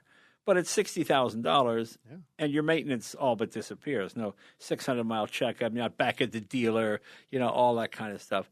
Theoretically. Yeah. Theoretically, yeah. I mean, I think I think they did a nice job. I drove that Hummer. I'm not a Hummer guy. I always thought they were big and clumsy and stupid. And I drove that thing. I remember I was way out in the desert, and I'm thinking, this thing is so quiet. And I hear, ring. I heard some dirt bikes. I can't see them, but I can hear them 2 miles away. And I'm thinking, that's how quiet this thing is. But the best part was I just pulled up to a deer who just went. Right. Yeah. And it didn't run away when I went by because there was no smell and no noise. We noticed that we did this story where we took Rivians and drove them off-road cross-country. And one of the big moments we had was nature doesn't run away. Right. It's really cool. They're the perfect safari. Yeah. Well, there's that, but also you might run over some turtles like we might have done in Mississippi or something. But well, Rivian is a good example. Excellent vehicle. Yeah. But my door handle's broke. I go where? Well, I have a Rivian, and I took it down to the El Segundo service today for a Is that okay? 90-second recall. Oh, okay. They had to just physically check it. They had it's just so weird. They had the software that tell them that the part isn't broken, but because it's a federal recall, a service technician has to hit OK on the screen. Right. But you have a perspective on this, right? Because you're a fan of the cars that go all the way back to before pre-consolidation, right? Right. You own a ton of cars that have not existed for 100 years, basically. Right. So what do you tell when people tell you well, should I buy that? Jay, should I buy the Rivian or the Lucid? Because I get that question all the time. Their share price is plummeting. Who knows? Are they going to make it? Well, Tesla seems to be here to stay. Okay. That's why I go there, because he built the infrastructure. Right. Mm-hmm. You can get to where you're going, and it becomes not too big to fail, but that's kind of the idea. Right. Right. All these other startups, you don't know where the money's. Some hedge fund guy in Malaysia, whatever. Well, I mean, with Lucid, it's Saudi Arabia. That's where the money came from. It came just out of the Saudi sovereign wealth fund. It brings the money back to the United States. I don't fault them on that. You got to get the money from somewhere, but that's about 60,000 more than the Tesla. Mm-hmm. And the Tesla, I can go to the one in Burbank, or the one in Beverly Hills, Right. or there's half a dozen Tesla superchargers right in Burbank. Yeah. Do you supercharge much? No, I've only done it twice. I usually you charge at home, right? No, but it's just great that you're saying you wouldn't buy it because you want the supercharger network and you've done it twice. Well, the same reason I never buy a small pizza. What if I'm really hungry? I always buy the large right, pizza. yeah, of course. Yeah, but yeah. when I used to take my other Tesla to San Diego, I would use the charging station down there. And I did it when I took my wife last week out to look at the poppies out in Lancaster, whatever it was, that bloom thing. I said, let me try this. I guess it was I was down to maybe 80 miles, 16 and a half minutes. Hit the button. I went in, I had a hamburger, and I get, bink, it's ready. Oh, I'm not finished. All right. I mean, it was, and I got 80% charge. That's the one at the In-N-Out? Huh? Is that the one at the In-N-Out? No, it was in Palmdale. Okay. Do people? Is it different? Do they lose? Is there a different reaction when you get out of a Tesla? Did people recognize you and go, "Oh, what are you doing?" Or anybody come up to you and talk to you? And is it different than when you get driving another car? Like when you get out of the McLaren P1, that kind of draws a Some certain people crowd. do. Nobody knows what a P1 is. You know, you have to be a car enthusiast. Yeah. Well, yours is like the color of that bell. I mean, I tried my F1 once. This guy goes, "Man, you should get some rims for that thing." I said, "Yeah, I'm thinking about it." You know. I got two more. That's fantastic. Really? Yeah. Oh, that's great. Any interest in any of these Chinese EVs that are coming, the BYDs or the Neos or the Xpeng? Are you tracking them at all, or are you just not really? I don't have a whole lot of interest. Okay. I'm surprised because they do build excellent products. Cars just don't seem to be one of them. Well, they're not here yet. They're apparently waiting to figure out who the next president is and whether they're going to be, more less negative than the current or the yeah. past one. I mean, like this banning TikTok and all this kind of stuff. I mean, I get it. I get it. I mean, it's how we want. It's how we beat Russia. You keep sending them hamburgers and pizza and rock and roll.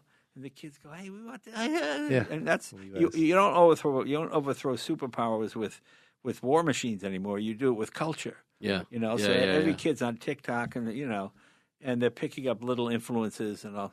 It's like every movie you see now, every cop is crooked, every government agency is a CIA guy out to kill people. CIA doesn't even function in the United States. Right. But for some reason, they right. I mean, it's just this is constant. There's a reason. When I was a kid, there was no greater aspiration to be a journalist. When the movie, what was that movie with? Woodward and Bernstein. All the President's Men. That one. Yeah. And there was another one where Robert Redford is a reporter, and he's running, and the bad guy, he sees the New York Times. Right. He opens the door and shuts it, and they can't get in.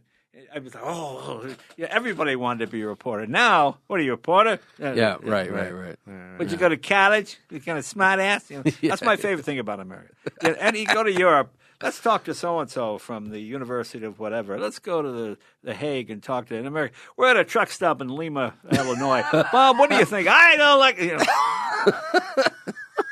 Oh, speaking of Europe, it's very true. Any sort of unobtainable vehicles? Have you driven the what's this? The Gordon Murray's the T250. It's a T50, or there's that other one. What's the one that looks like a shoe that's been running up? Oh, the McMurdy. The McMurdy. Are you tracking any of these? I haven't seen that one. I like Gordon. You've seen the McMurdy. It's that little miniature electric car that's quicker than everything in the world. It's run up Lord March's driveway. They're doing that thing. It's the quickest accelerating thing possible. That's funny. It's ridiculous. I like the T50. I like Gordon. It's just it's $5 million. So let me ask you though, because P1 when you bought it, it's probably $1 million, something like now that. It's $2 million. Now it's $2 million. Hey, it's a smart buy. But but here's the thing. Yeah. Here's the thing. I always use this example. The guys from Carbon Revolution came to my garage with some carbon fiber wheels. They were developing Porsche, Lamborghini. They were $20,000 a wheel. Okay, we put them on a Porsche, and boy, it did make a difference. You could feel the lightness, and I was really impressed. I said, "So how do you sell these?" Well, we're working with a major manufacturer. Okay, 5 years later, they're on the Mustang, Mustang 350. Yeah. Okay, now the car sells for less than all full wheel. The car was $65,000. Right. Same wheel. Right. Same. It's just manufacturing efficiency. Right. So the idea of paying a guy to go and getting a machine to cut it right the first time, that's really all that's involved, So to me, why pay for something? Okay, it's handmade, but a laser's still better than a guy going. Right. Right. And that's the world you live in. So, I mean, something like a T50, on a scale, it could be built for $250,000 or $300,000. I think. But there's no scale. Yeah, there's no scale. It. Yeah. I mean, Naturally aspirated V12, right? That. I mean, carbon. It's got a snowmobile motor for the suction and all that. It's a pretty wild car. Yeah, it's a great car. I would love to have, but it just got. It's not quite legal in the U.S. yet. So show and display. But let me ask you. So that's your price cap is $1 million, more than $1 million. No, I don't. Look, $1 million is crazy. Yeah, of course. It's not my price. It's just at some point you go, okay, am I good enough? I mean, I'm 73. Yeah. Okay, it's really. By the time I get it, it's it'd be 77. Can I make this car do what it can? Yeah. It's the same reason. Right. It's not like I'm dating an aerobics instructor. I'm dead. She's going. We're gonna go again. Give me a minute. But yet, when we had breakfast, what it does? I have a great time by myself. Yeah. I get in my car, I go through the gears. If somebody pulls up and wants to race me, I don't bother because that's when you're dead. That's when you just go to prison. Most cops are car guys. Yes. They're pretty good. What are you doing? Okay, hey, just take it easy. Okay, yes, sir. Oh, sorry. If you have and you're cutting it. Okay, that you could be going 65 and a 40. If you're doing that, you're going to jail. They're just because exhibition of speed is racing. Right. So I get in something, and I just enjoy driving it. I like the feel of it. Well, I was going to say though, because when we had breakfast, whenever that was Spike and the boys, it was 2 months ago, whatever. It was right after your motorcycle thing, and you weren't moving so hot, and you showed up in a P1, which is not an easy car to get in and out of. So, right. So you like stuff. It's you worth like the pain. Yeah, but I'm saying, you weren't that much younger. That was 2 months ago, right. And you couldn't move, and I know. Yeah, that's all right. Yeah. Okay. Yeah. Well, that's true. So then, besides, I know you said you ordered a Demon 170, but any other new cars on your radar that you feel like? No, I didn't see anything. Oh, else. okay. No, nothing. No, I like that. Zinger, you pay attention to this Zinger, this additive? I drove it. Yeah, it's quite fast, but it's front to back seat. It's odd, yeah. Which gets a little bit. There's that. How old are you? Factor. Right. Women go. How old are you? Oh, come on. No women. I mean, I just feel like it just seems a little too futuristic look. To me, I've got that McLaren MP412C. Yeah. It looks like generic supercar. It sure nice does. Styling. Yeah. People think it's brand new. It's 12 years old. Right. It's a good-looking car. It handles. It's comfortable. It does all the things. The Czinger is very impressive. You see the factory with it. I mean, those guys are genius. Oh, we've had them on the show. Yeah, they're the smartest people on earth. Yeah, but it just doesn't look like something. It's not, and it's that's my problem honestly with the 250 is, with the F1 he had a stylist, and on this one he said I don't want a stylist. I want it just to look plain. Right. And it's $3 million, and it kind of looks like even more generic than the McLaren. And you don't want that kind of thing when you break down. Hey, rich guy! Hey, what's the matter? Well, it's your fancy car now. Come on, has that ever happened? People can't call you. You pull up or something. There are people people hate you for this. Yes, I always. I always. Whenever I see a car guy, we got a Nova 327. Oh, it's a great. I love the. Oh, all right away. Okay, then all the things come down, and then you're not being like. You're patronizing or something? Yeah, you're not being patronizing. Because I do like everything. You do. I've witnessed this. To me, a guy who runs is better than the guy who walks. The guy who walks is better than the guy who rides. I mean, a guy who builds a car does, I've met guys that couldn't afford a Ferrari from the 50s, so they hand-hammered one out of aluminum. A guy down in near San Diego. It's unbelievable. He built the whole thing himself. I mean, it's not a Ferrari, but it is to me. It's just like driving. It drives like a Ferrari. It's a Ferrari engine, And to me, that's really impressive. I can't do that, right? Right. All right. Well, I have one last question. Go. All right. Go. Jay, you're in the comedy business. Oh, thank you. Is this a funny gag? Yes. This stupid yellow bell that every time someone says the word inevitable, he does this? Because I'm thinking it's terrible. Yeah. Okay. It's a great Good. gag. It's All right. What would Johnny Carson say? It's okay. I think it's okay. Wow. You really put me in my place there. On that note. Well, you should tell people, go to Jay Leno's Garage on YouTube. Oh, yeah, I definitely. don't think we got, we didn't get canceled from CNBC. What happened was CNBC got rid of all original programming and went to straight business news. Right. So they just they fired everybody, closed it down with just business news. So it wasn't like, because we were the highest rated show they had. It did very, very well. I was a guest on your show last year. Oh, that's right. As I'm sure you remember. Yeah. Right. So one more time. That's fair. We forgot to give you the opportunity. Yeah, and thank you for being here. Well, thanks. Leno's. So you want people to go to the site or the YouTube or both? Like where Jay Leno's Garage on YouTube. Yeah. Okay, Leno's Garage on YouTube. Leave a comment, subscribe. Sure. This podcast will also be on YouTube, so you just hop over. In fact, we'll try to link it in the description. So let's remember to do that. So you can just click right over. But this was awesome. Yeah. Thank you so much, Jay, for your time. Yeah, it was very generous. This was great. Yeah. Appreciate it.